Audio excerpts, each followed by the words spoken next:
Hey everybody. So I wanted to talk about Kanye West's recent publicity stunt where he purchased ad space during the Super Bowl in certain areas and ran this advertisement for his clothing line where uh, if you followed through to the website, you would be met with one product for sale, and that product was a white t-shirt with a black swastika on it. I don't know at this point if any transactions actually occurred, if anyone actually purchased that, or if it was even possible to actually purchase it. But that was what it was, and then it was taken down. The site was taken down and replaced with a message that he was about to launch Yeezy brand stores. Okay, I want to talk about all of that and where I think kind of the psychology of this is coming from. Uh, and kind of how we got to this point. But first, I want to let you know my Patreon, which is patreon.com/. JordanOwen42. That is back up and running, and if you'd like to help me grow the channel, I would very much appreciate it. And I've also been putting up backers only content, and then also content that backers get to see a month early, like my review videos and that kind of thing. Uh, before they come up here on the channel, and the first of those, by the way, is going to be becoming publicly available at the end of this month. So anyway, bringing it back around to this, the first thing I think we need to get comfortable with is Kanye's a Nazi. Let's not beat around the bush. He is an avowed Nazi, and this is not. This is obviously, whether he is doing this out of a combination, out of mental illness or sincere belief or a combination of the two, he's a Nazi. And we need to reckon with that and make peace. Not that there's a lot to make peace with, but we need to accept that, I think, on a grand scale. Uh, and I say that because, that I think because it's paradoxical that a black rapper in the United States of America 80 years after the fall of the Third Reich would come out and identify as a Nazi. Um, I think because of that, people are afraid to, when we see news reports on him and that kind of thing, they don't put it in the headline like they would with somebody else. They don't say, avowed neo-Nazi Kanye West does X, Y, and Z like they would if um, some other public figure did the same things that he's done. This thing with the T-shirts, and appearing on Alex Jones with Nick Fuentes, and singing his praises for Adolf Hitler and all of that stuff. It's time that he start being acknowledged as such. And if this is the branding exercise that he wants to subject his public reputation to, then I think it's time that he start being acknowledged that way. Now, the other thing I think we need to acknowledge is that this is obviously not being, whatever this is, whether it is, whether it is mental health, or a mental health issue, or a manifestation of sincere belief and all of that. We also need to accept that there's no artistic merit to this. He's not invoking Nazi imagery to try to, or Nazi imagery or symbolism to try to make some kind of artistic statement. It's kind, and what I'm talking, valid examples of that would be like there's an album by the Residents called Third Reich and Roll. And the cover shows Dick Clark, the host of American Bandstand, dressed as a Nazi.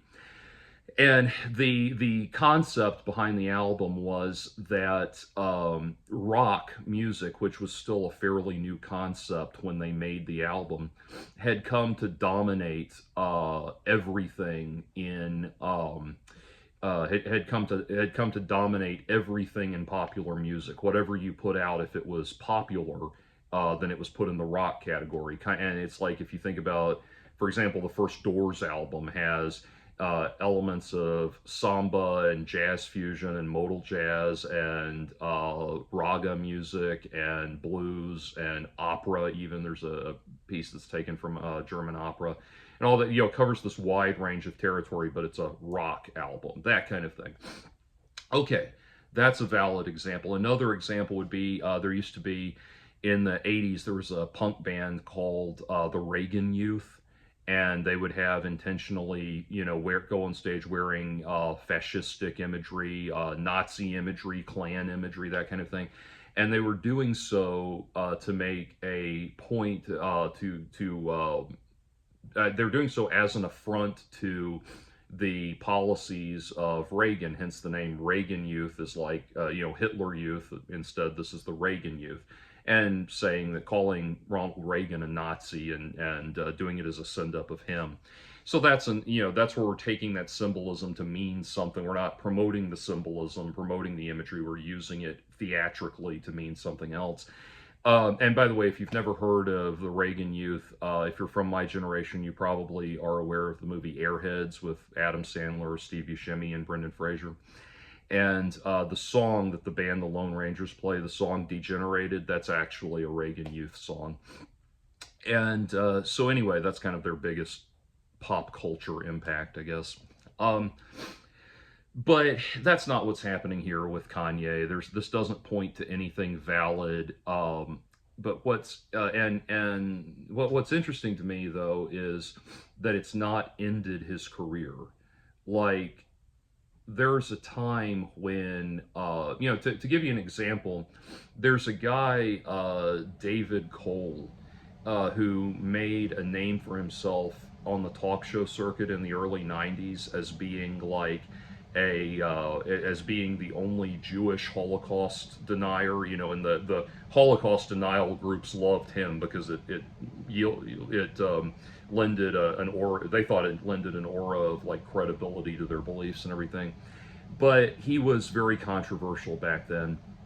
He eventually put out he moved on from that. Eventually, put out a public apology for it and tried to kind of move on with his life. And he continued working in Hollywood, and he was working in Hollywood doing. I know he did, like, from what I understand, he financed some film productions, movie productions, that kind of thing, and then he moved into a thing where he was hosting these large scale like events, mainly parties for like conservative Hollywood groups and everything, and none of these people were aware of his past. He got outed, and this was, again, years, decades, I think, after the fact. He got, at least a decade after the fact, after he'd left all that behind, he got outed as this Nazi, with this Nazi sympathizing past that he had, and that was it. That was it for his Hollywood career. And so, how did we get from that to a point of how did we get from that level of severity to complete indifference when Kanye West does it? And there's a lot of factors there. Another thing I want to clarify, by the way, pardon me, I don't edit my videos. Someone gave me a handkerchief, and it has turned my life around. Anyway, so the other thing I want to say, though, is, as anybody knows, I am a big believer of separating the art from the artist. In terms, and I do not think that listening to Kanye's music that does not glorify Nazism makes you some kind of Nazi, tacit endorser of Nazism or anything like that. Kanye, but this is a very, very recent occurrence in Kanye's or development in Kanye's career, and he has a long back catalog of music that has nothing to do with National Socialism. And if you enjoy that music, more power to you. There's nothing wrong with that.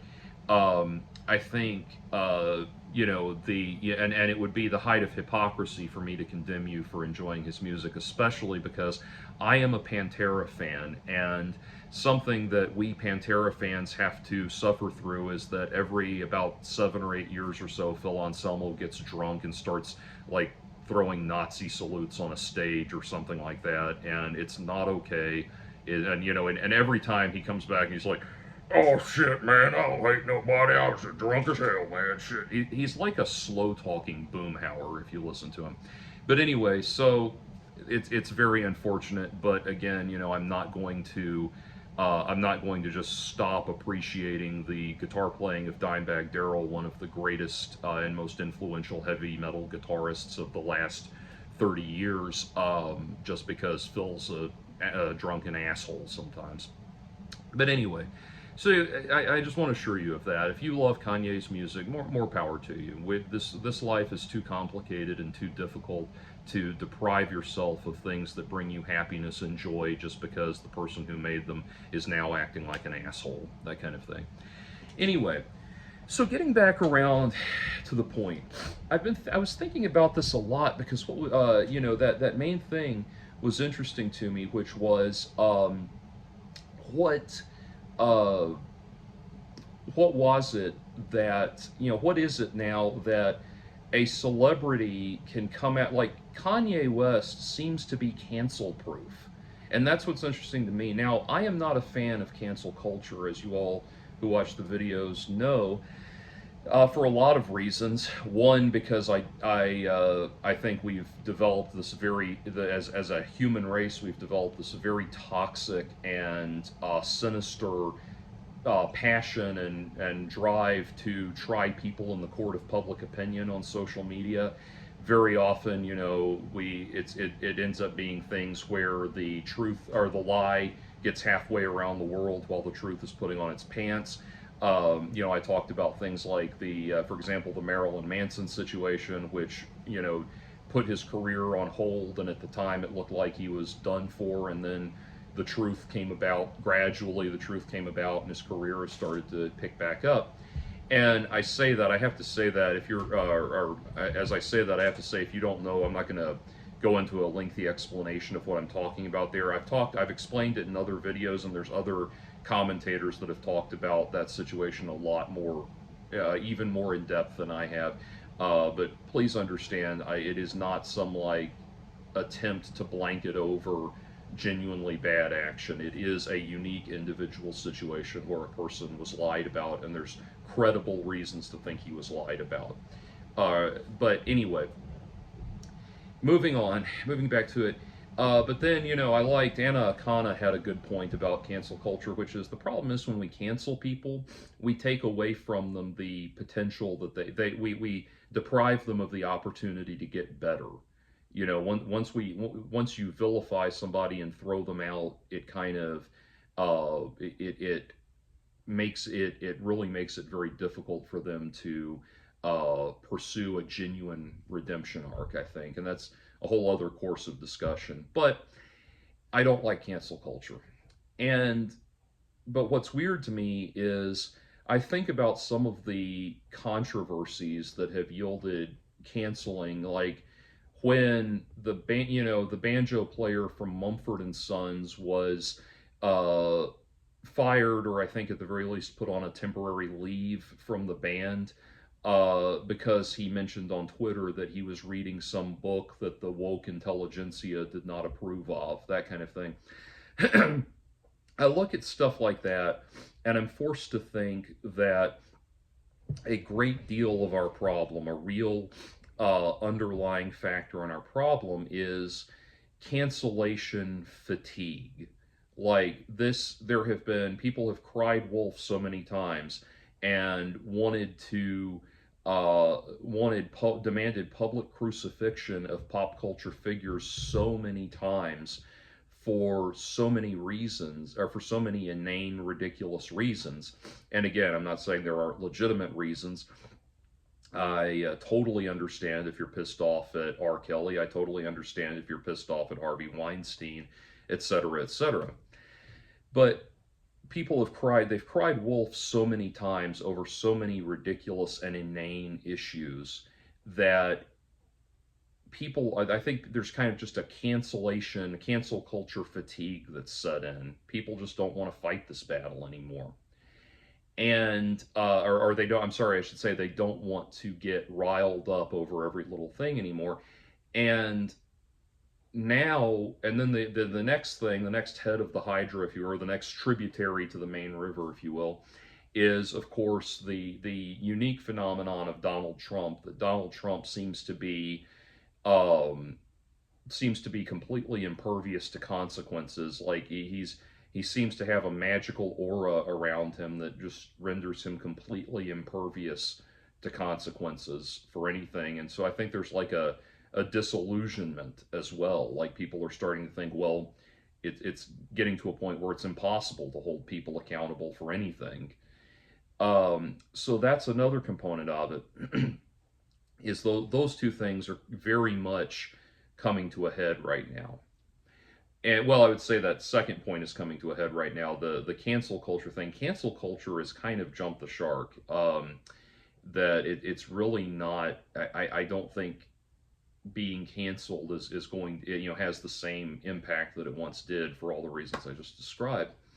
But there's a third aspect to this that I was thinking about, because it gets back to that thing again of why a black man in America 80 years after the fall of the Third Reich would be so enamored with Adolf Hitler. And this is where it's going to be a little controversial, but I want people to kind of step back and think about something. If we take the racial component out of this, like that seemed, obviously from a literal standpoint, if Kanye West tried to go join the Nazi Party at the height of at the height of its power, back when it was when the Third Reich was literally in charge of Germany, if he went and tried to join the Nazi Party back then, the best he could have hoped for was that they would just tell him to fuck off. But it's entirely possible that they would have killed him or put him into some kind of servitude or something like that. And that's purely because obviously, being black, he does not fit the requirements, the membership requirements. So let's take that component. That seems to be the main stumbling block in understanding why Kanye is on this bent and what's motivating him towards this. Let's take that out for a second and try to look at some more structural fundamentals of who Kanye is and what it would be about Nazism and Adolf Hitler that he would fundamentally find attractive and appealing.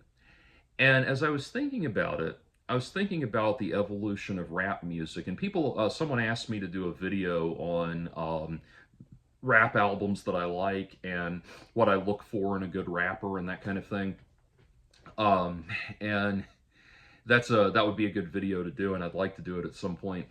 But there are some very toxic components or elements in rap and hip hop that have emerged and have come to dominate in a very, very unhealthy way. And I think if we strip out, for the sake of argument, we strip out the racial component of this and just look at Kanye's mindset in light of how, what he represents, and his mindset, what he represents, and how it connects to rap and hip hop music in general, something starts to emerge, which is, if you think about it, gangster rap came out, I'm old enough to, although I was very young when it did emerge, I'm old enough to remember when gangster rap emerged in the late 80s, early 90s, and at the time, it was very much like the black equivalent of punk rock. It was young, urban, inner city, working class people saying, we're as mad as hell and we're not going to take it anymore. And it was very much done to send a shiver up the spine of mainstream upper crust white culture and that sort of thing, and understandably so. And and it was meant to have a certain amount of menace to it and a certain amount of unflinching reality to it.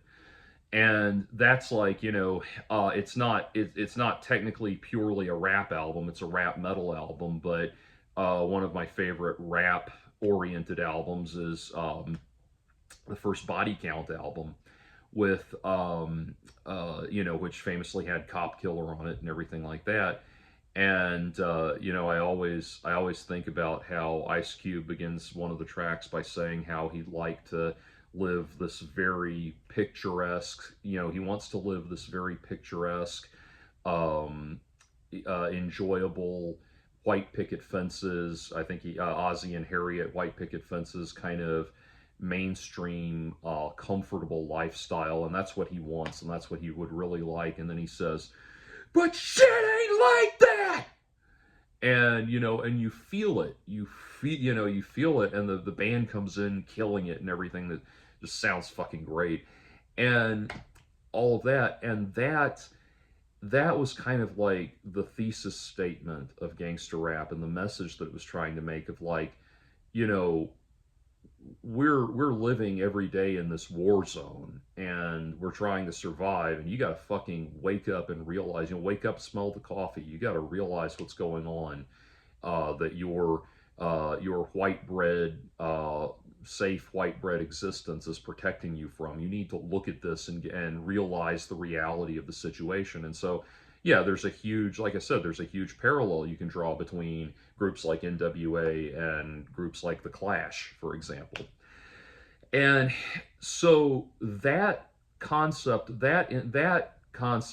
gangster rap is very meaningful and very impactful to me, and it speaks to me. Yeah, I was a white kid from the suburbs, but it speaks to me on an empathy level of like, yes, my heart goes out to you in that situation.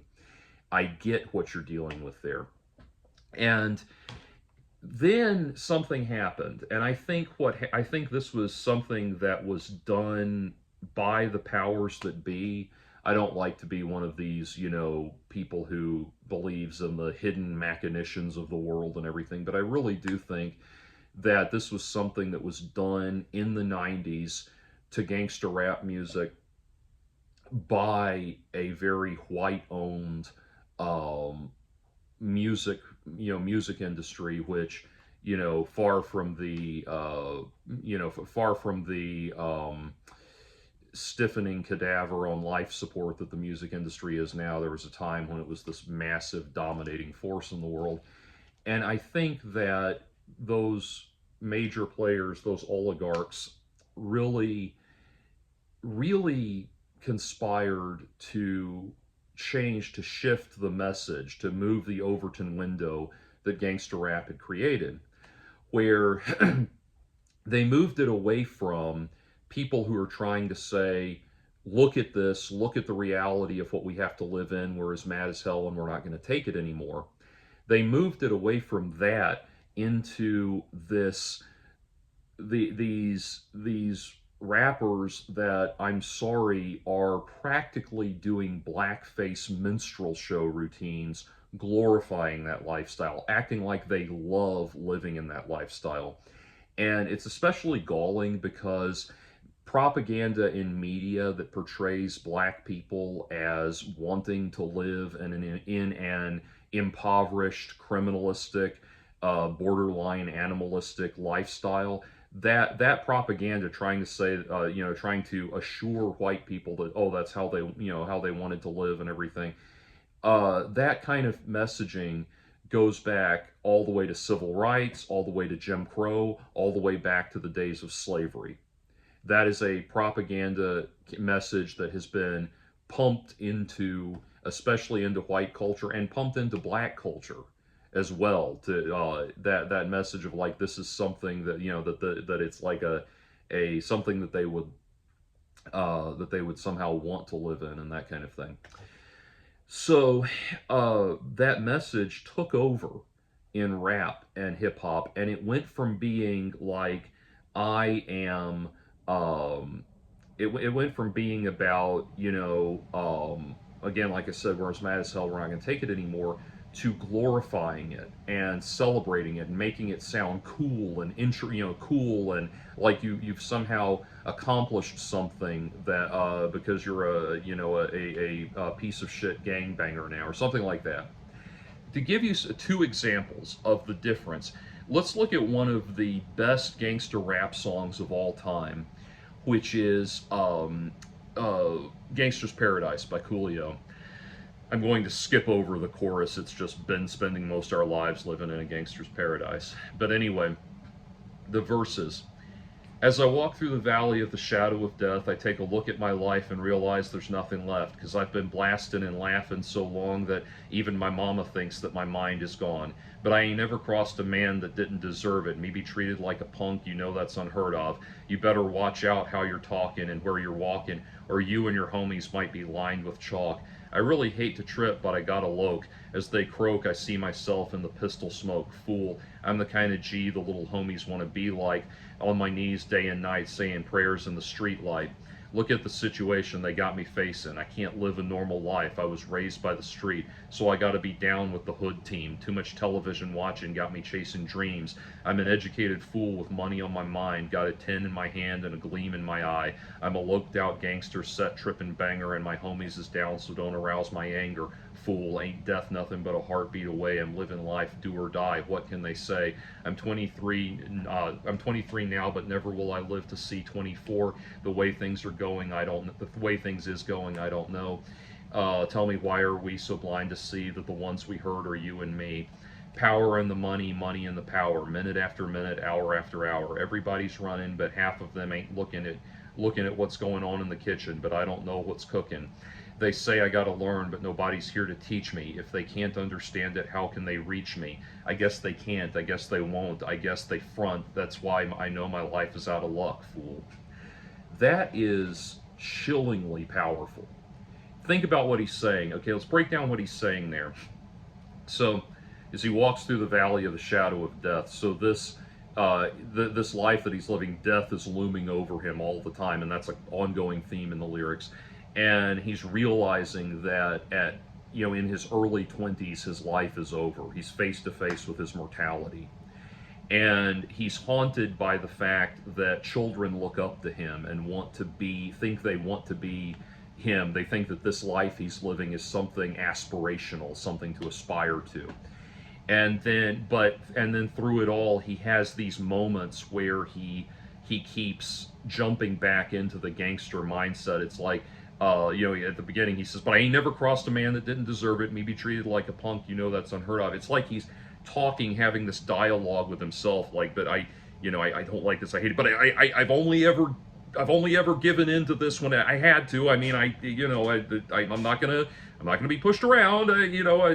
But even so, and you hear him going back and forth like that, and then he's saying, look at this situation. Like, I can't look at the situation they've got me facing. I cannot. I was raised by the streets. My life has fallen apart, and I can't. And he says, nobody can get the people that are in a position to help me. I'm in this position because the moneyed interests of the oligarchs the oligarchs have a vested interest in keeping me down, maintaining the serf class, basically. And the people that want to help me are so the people who could help me, that want to help me, are so culturally disconnected from my experience that they don't even, they don't know how to help me. It just seems fake. All of their attempts to connect with me seem phony. And that's doubly powerful because this was a song that was done for the soundtrack to a movie about a white teacher trying to connect with black inner city kids, Dangerous Minds. And so that's a powerful statement. That's what gangster rap started out as. And then it evolved into something or not evolved, I wouldn't say that, but the Overton window of rap was shifted. And it was shifted away from this brutal reality perspective all the way over to this perspective of glorifying and seeming to glorify that as something aspirational. It became cool. And the great illustration of the difference between these two perspectives, if you've ever seen the show or read the comic strip Boondocks, where you have the character of Huey, the two brothers, you have the character of Huey who has this very learned and sincere understanding of what's going on here in this and grasps the gravitas of this situation, versus Riley, his younger brother, who's completely enamored with gangster culture and everything to such a degree that he can't even, he can't even tell that his favorite rapper is gay. It's like he's completely oblivious to the reality of what's in front of him because he's so enamored with gangster culture and this vision that he has for this life. So, what am I talking about when I say that they shifted it towards a glorification of it? Okay, this is the song Gummo by 6ix9ine, or 6ix9ine if you're an asshole like me who calls the movie 7 But anyway, the lyrics, this is the song Gummo. The lyrics go, I'm going to have to say the word N-word to a comical degree here. Inwards iffy, blicky got the stiffy, got the blicky, drum it holds fitty, scum gang, pop these inwards like a wheelie inward, you silly inward, in the hood with them Billy inwards and them Hoover inwards, you run up and they shooting inwards, we ain't hooping inward, no KB, you loser inward, up that Uzi inward, on the stoop, krills in my drawers, your girl on my phone, she wanna fuck but keep her clothes on, I only want the jaw, man, that's all I really use her for, kick her out the door, I don't want her, you can keep the whore, she fiendin' for some more, in New York, my inwards don't milly rock, my inwards money bop, blow a case, inward throwing shots, I run him off the block, quarter milli in the stash box, I grinded for my spot, inwards talking about the cash, but my bag worth a lot. I don't fuck with no old hoes, only new hoes. Hold my dick in her backbone, I pass her to my bro. I don't love her, that's a sad hoe, that's a bad hoe. I'm a fucker, then I dash home to the cash hoe. I'm on some robba inward shit, take a inward bitch to the dash in the whip, count the cash in the whip, I pull up with a stick, I let that shit hit, shout out, but I fuck that inward bitch. Inwards, iffy, Blakey got the stiffy. I'm gonna repeat the hook again, and then he says, I'm on some robba inward shit, take a inward bitch, do that dash in the whip, count the cash in the whip. Oh, sorry, there's a section I missed. Inwards iffy, blicky got the stiffy, got blicky, drum it holds fitty, move milly, all my inwards on fitty, talk down, pew pew pew, you silly, hit a stain, fitty bands, all hunneds, spilling through, you block like a pop, shove it, shoot at me, I'm shooting back, I'm getting buckets, I ain't want to take his life, but inward, fuck it. I'm on some Rabba inward shit, take a inward bitch, do the dash in the whip, count the cash in the whip, I pull with a stick, I let that shit shout out, but I fuck that inward bitch, I'm on some Rabba inward shit, take a inward bitch, do the dash in the whip, count the cash in the whip, I pull up with a stick, I let that shit hit, shout out, but I fuck that inward bitch. Scum gang. Okay. Anyway, aside from that being completely exhausting to read, um, so what is the message there? He is proud of the fact that he is a just complete drooling illiterate moron with hateful, aggressively violent attitudes towards women. He's proud of the fact that he kills people and takes their money. The closest thing to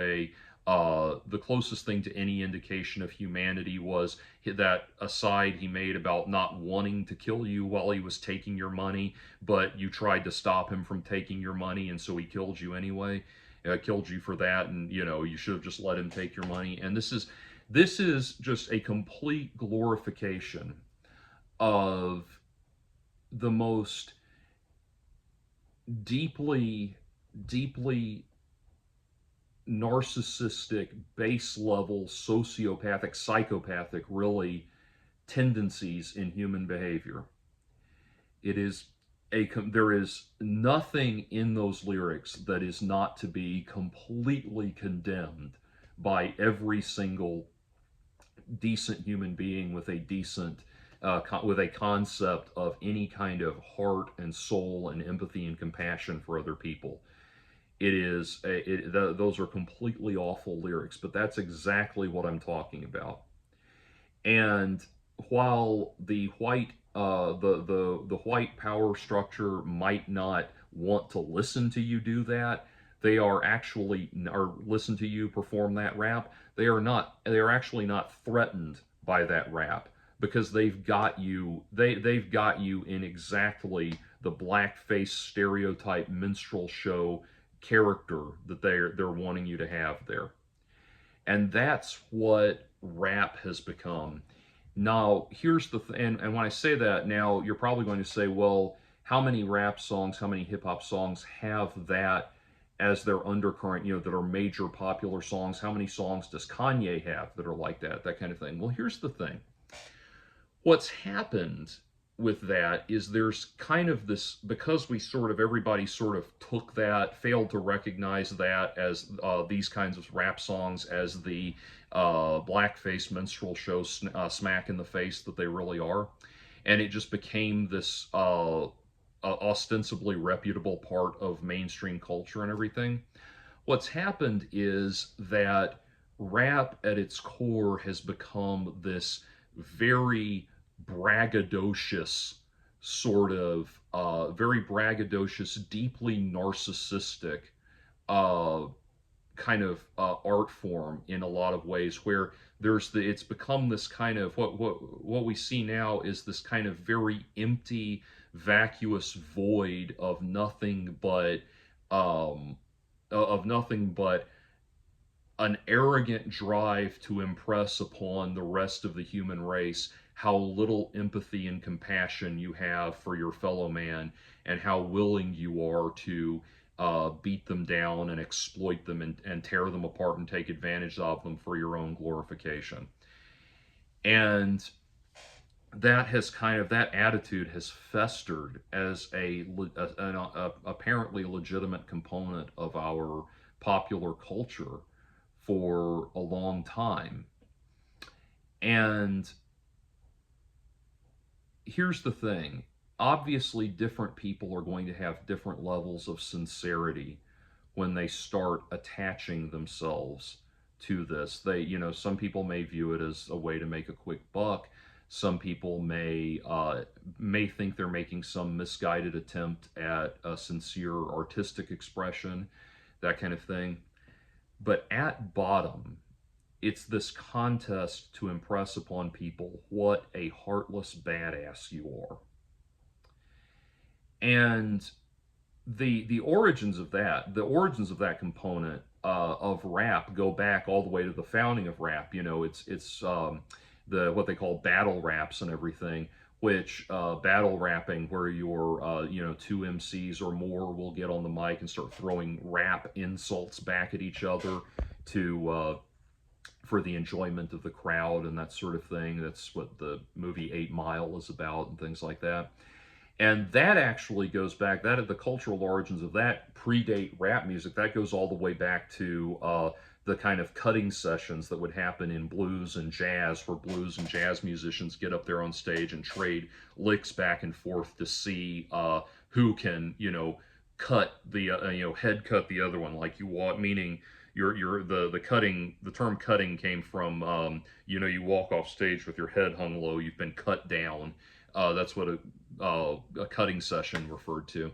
And so there's a long-standing component of that's a legitimate form of entertainment. But the thing is, people, it's kind of like a cutting session is like if you've seen the end of the movie Crossroads with Ralph Macchio, where he stands up to Steve Vai, who's playing the role of Jack Butler, the devil's best guitarist, and they, out-shred each other and everything. There's a component of that, there's I think an understanding in all of that. There's there's not supposed to be real contempt for each other. It's really it's really supposed to be a display of respect for one another. You know, heightened level. The fact that you're matching wits with this fellow improvisationalist shows that you respect them enough to have this, you know, and the two of you go have a beer after it's over.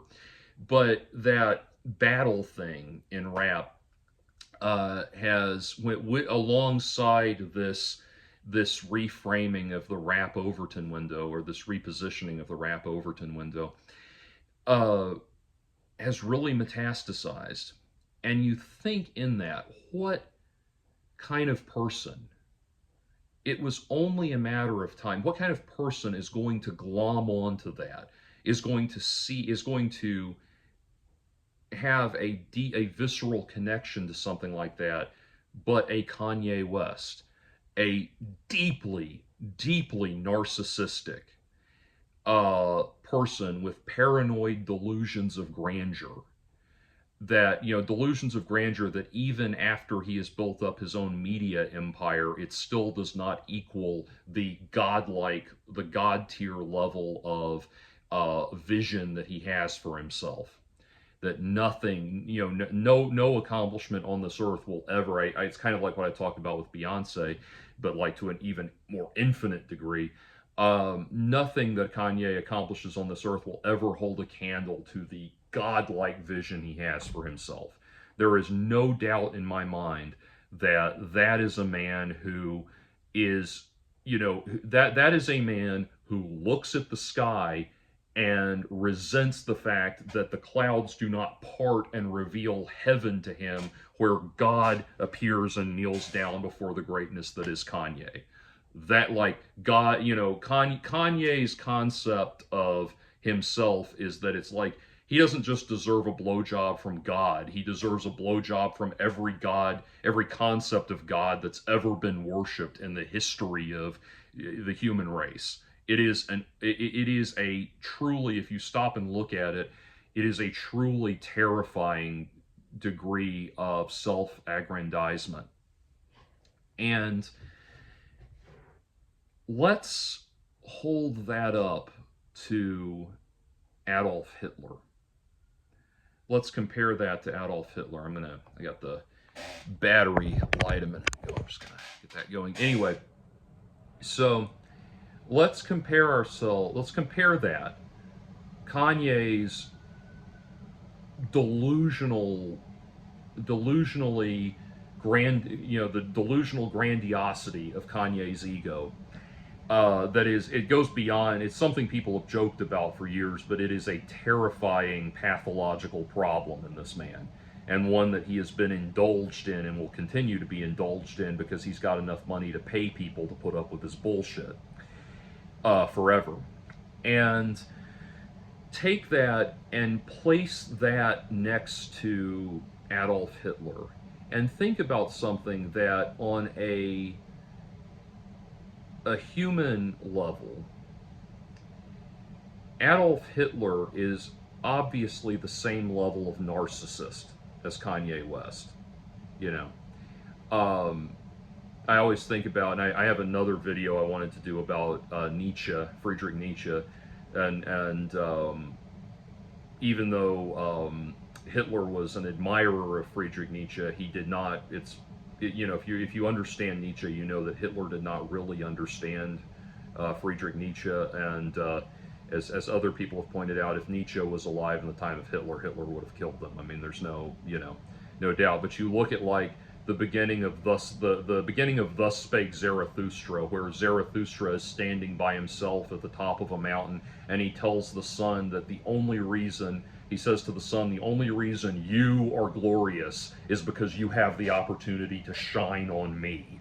You know, that level of personal narcissism, personal self-aggrandizement, that's Kanye to a T. That's Hitler to a T.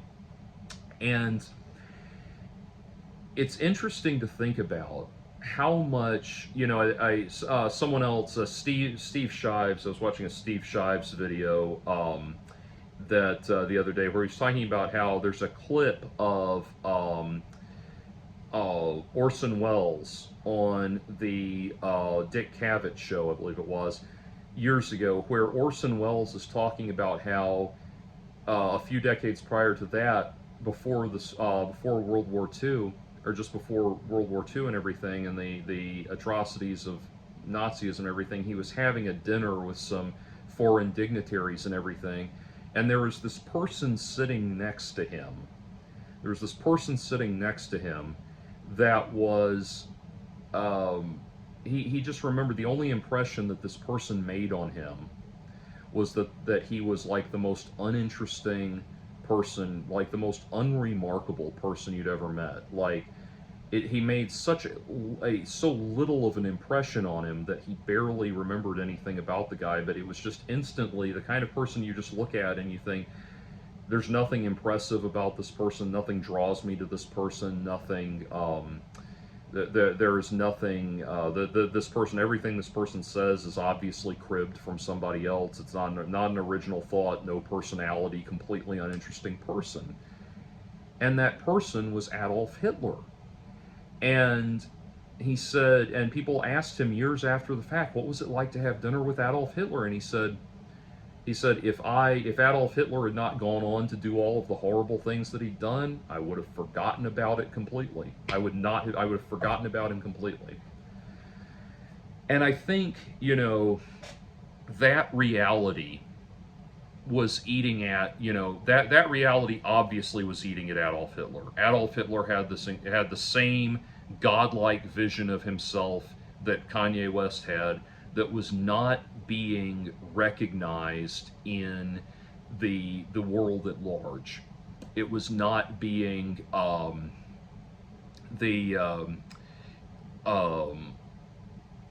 it was not being recognized in the world at large. He was his paintings. No one really cared for his paintings. His his ideas were not that interesting and everything. And he had this very grandiose opinion of himself that the world was not matching. And you think about something interesting. I saw a documentary one time on the designs of the Nazi uniforms. Like, they got Hugo Boss to design them and everything.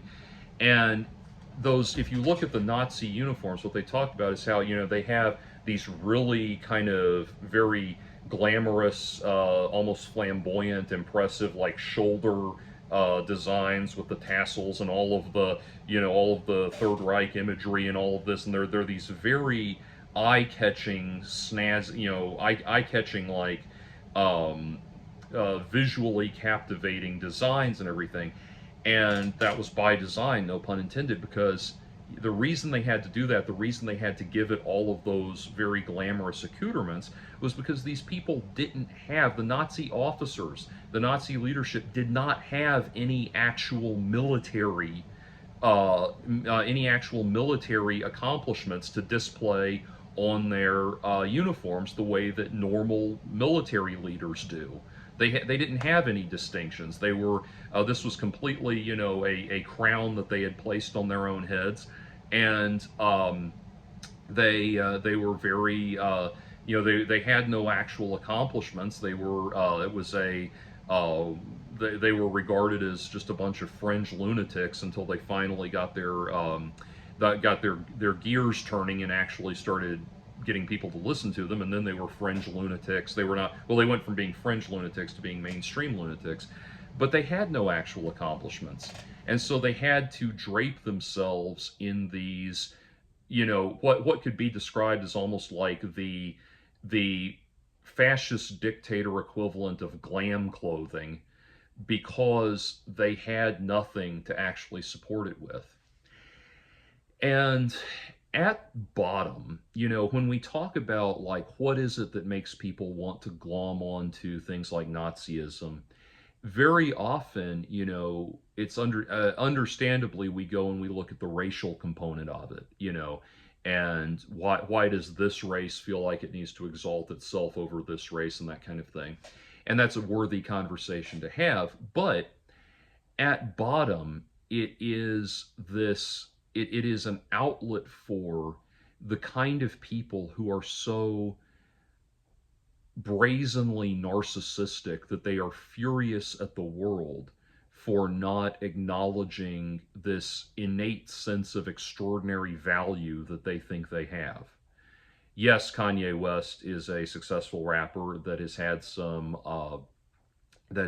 good songs through the years. I readily admit that Gold Digger is a banger, and I would not perform it now, but if I were asked to play it in a band, the but you know um,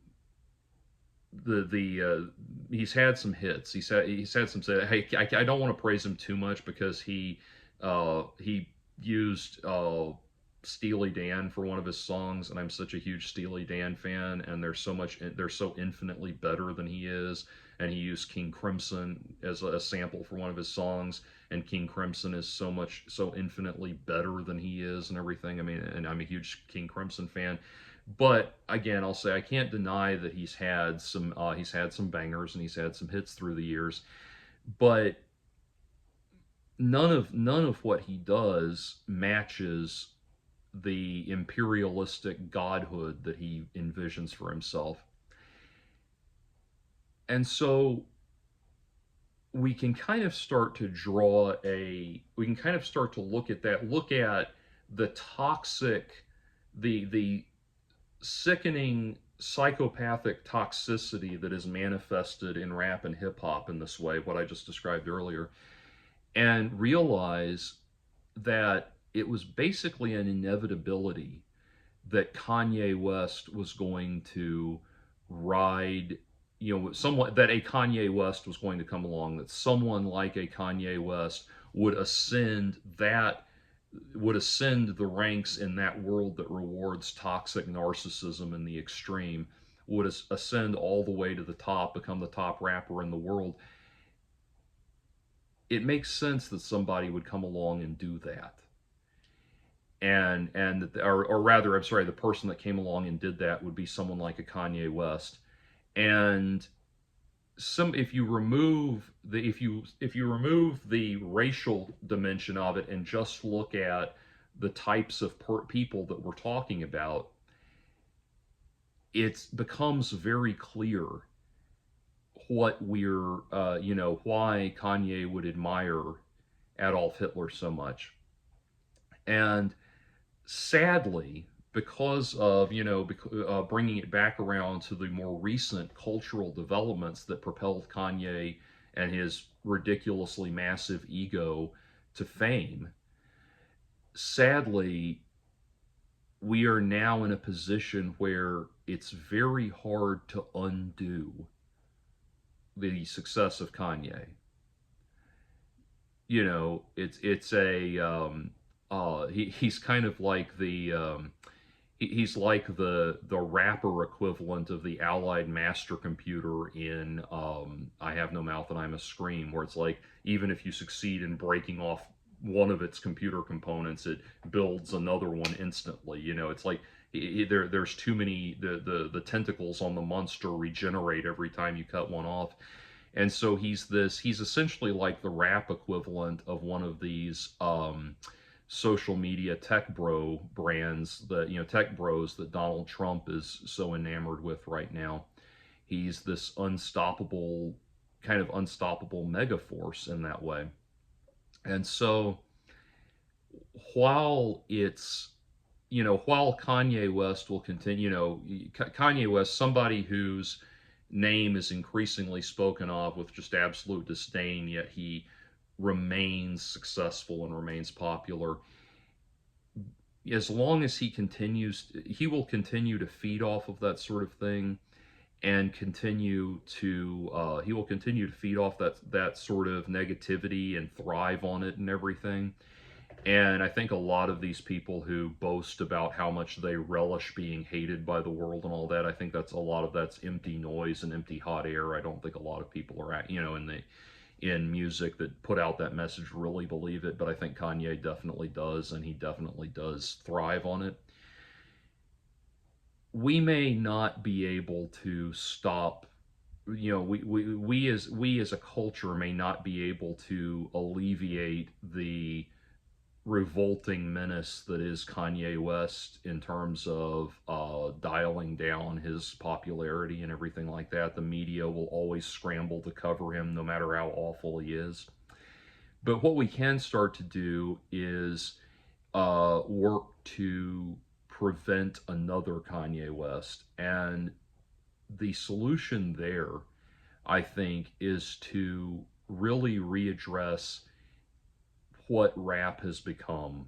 You know, this very empty, very soulless, very vacuous art form that is just a vehicle for self-aggrandizement to the absence of any kind of soul, any kind of refreshing degree of musicality or anything like that. I mean, the minimum threshold for rap is that we now have for entry in rap is we now have a genre called offbeat rap, where they're not trying to rap on the beat. That's just called talking. And it has been this absolute race to the bottom, perpetuated by people who want to elevate themselves onto the level of gods. For what reason? Because you're proud of the fact that you're a psychopathic scumbag? We've got to seriously reevaluate this. There is great rap out there. I'm certainly not one of these people who would pretend otherwise. There is great rap out there. There's rap that I listen to. There's rap that speaks to me and speaks to the human experience, and indeed rap that is dark and edgy and terrifying, that has not, and upsetting, that has not fallen into this deeply toxic cycle of legitimately attempting to legitimize and glorify the very worst, most base level worst tendencies in the human race. So that's how we prevent another Kanye West.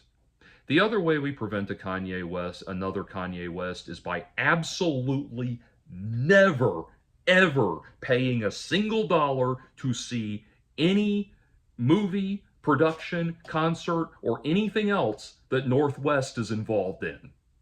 But that's another video.